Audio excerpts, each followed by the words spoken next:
Hello and welcome to On Leading with Greatness. I'm Jim Salvucci of Guidance for Greatness.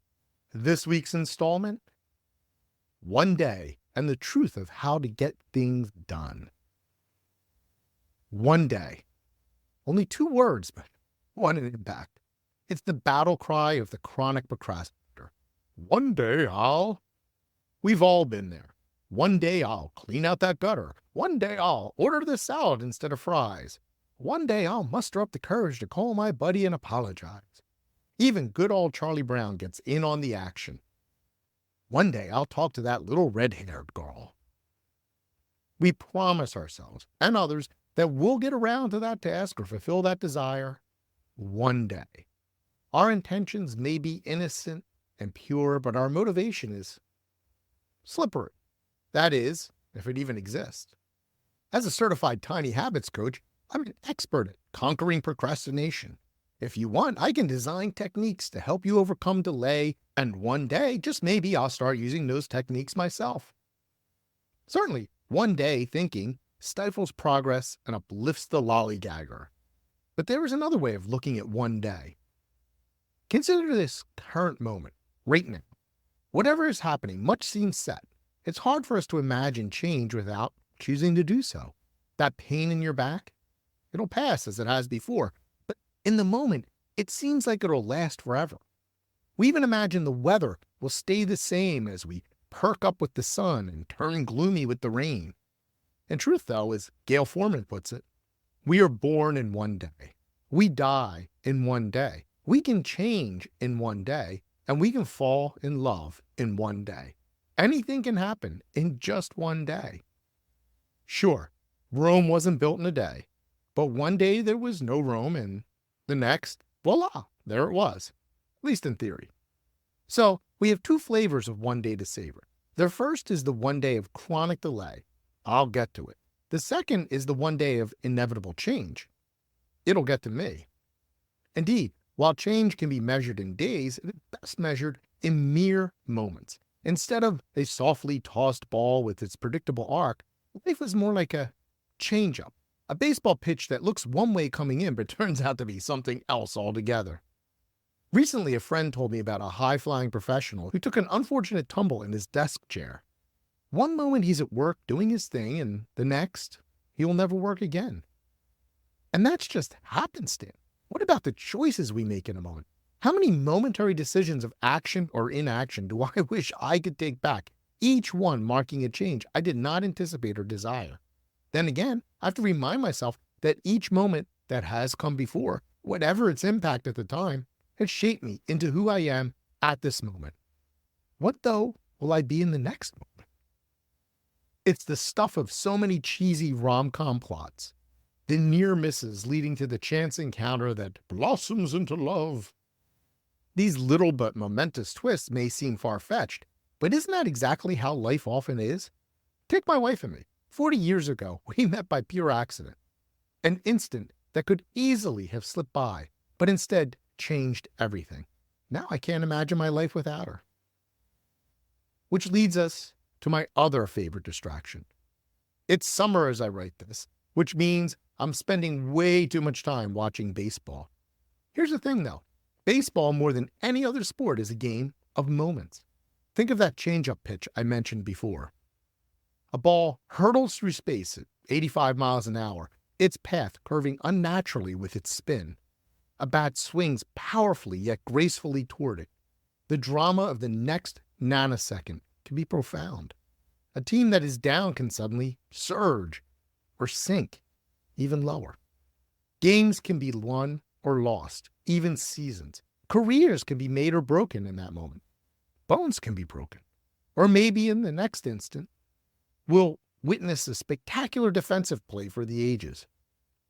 In baseball, the GOAT, the scapegoat, can become the GOAT, the greatest of all time, with a swing of the bat. 2 outs, full count, bases loaded, and the anticipation and drama of each pitch plays out hundreds of times a game, each one like a snowflake, familiar yet utterly unique. As for those who say baseball is boring, they're missing out on the non-stop action right in front of them. Without the turmoil and constant movement of other sports, Baseball becomes a game super concentrated into individual moments. Leaders and one day. Great leaders understand the power packed into one day or even a single moment, as well as the futility of constantly putting things off until one day. They act or don't act, fully aware that their choices have consequences, that through choice and action, one day becomes now, that in an instant, all can change. Great leaders don't wait for the moment, they seize it. So leaders are people of action, right? Impulsive and always moving. Well, not so fast. Part of understanding the power of the moment is recognizing when to slow down or even stop. Great leaders know that each moment is too precious for knee-jerk responses. Most often, a little deliberation will go a long, long way.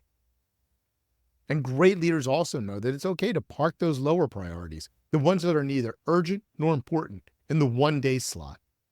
One day we'll get to this. Or maybe not. Does it actually matter? I've seen too many managers, mere bosses really, who think that leadership means acting on every whim and reacting to every possibility. They can't let anything go and think that they're avoiding procrastination by tackling everything at once. In reality, they're creating the perfect conditions for delays and oversights, which they then must counteract. It's a nasty cycle that saps their energy and distracts their attention. It's so debilitating, they might as well just go ahead and procrastinate. So it goes with micromanagers, perfectionists, and control freaks. But because these folks look so frantic, we tend to put them on pedestals while ignoring their ineptitude. After all, as they tell us, they work so hard. What Shakespeare's Macbeth said about life is just as applicable to the feckless exertions of these control freaks. It is a tale told by an idiot, full of sound and fury, signifying nothing. Now, real leaders are not interested in just being busy. They focus on process, sure, with an eye on results. They know when to act and when to stand down. They understand that the true power of the moment lies in its uniqueness and unpredictability, and they leverage this knowledge to squeeze as much good as they can from each moment. I once knew a leader who was prone to one-day thinking, putting things off, but she eventually began to grasp how everything could change in that one day or one moment. She started making the most of each moment, and lo and behold, her procrastination melted away. Her people appreciated her newfound decisiveness as well as her willingness to slow down and think things through when necessary. She also taught them that they didn't need to take on every little thing that came their way, often telling them, "We're going to file that under NOP, not our problem." When she moved to a new job, she found herself in a workplace that buzzed with aimless effort. She taught her new team, first by example, then by instruction, to slow down and set priorities. For many years, this crew had been chasing quick fixes to deep-rooted problems, an approach that was not only fruitless but counterproductive. My friend took a different approach, looking at the big picture and strategizing to unwind their problems one by one. Once she was ready to act, it was like she threw a switch. Suddenly, in that moment, there was hope for real solutions. One day became right now. That, my friends, is how true leaders harness the power of the moment, not by reacting to the circumstance of a second, but by waiting for the right instance to act. It's where the one day of delay meets the one day of change, merging to become the now of choice. This is how leaders prioritize and get things, the right things, done. The next time you mutter to yourself, "I'll get to that one day," ask yourself, what if that one day were today? What would be different? Remember, in just one moment, you can make it all change. What if that moment is right now? What sort of one-day thinking do you rely on? How often do you lean into the change that a moment can bring? Great leaders learn to leverage the power of one-day thinking to choose to act most effectively, and I can help. Unlock the great leader within. Download my free resource, the Transform to Greatness Toolkit, now at thegreatleadershiptoolkit.com. I look forward to hearing from you.